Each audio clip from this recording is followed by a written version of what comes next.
The US is calling Israel to focus on protecting civilian lives as the IDF continues its military operations in Gaza.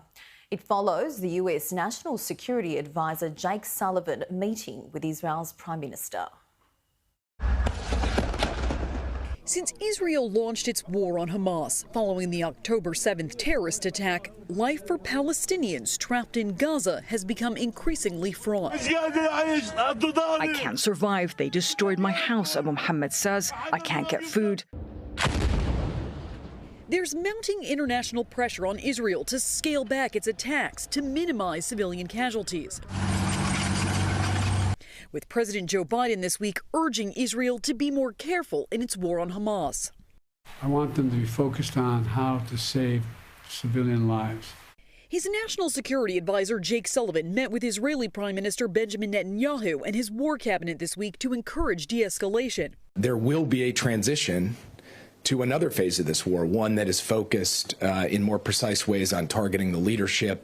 But after that meeting, the Israeli Prime Minister issued a statement saying he would be satisfied with nothing less than total victory against Hamas. His senior advisor says Israeli forces are making progress. We have to finish the stage we're currently in. If we're seeing Hamas collapse in the north, we have to see them collapse in the south too. Sullivan, meanwhile, says his conversations with Israeli leaders were constructive, but didn't provide any specifics on when Israel would begin transitioning to a new phase of the war. Conditions will be a continuing intensive discussion between the United States and Israel. Friday, Sullivan met with the president of the Palestinian Authority in the West Bank, discussing efforts to increase the flow of desperately needed aid to Gaza. In breaking news just in, an agent of Israel's intelligence agency has been executed today in Iran. That's according to Iranian state media.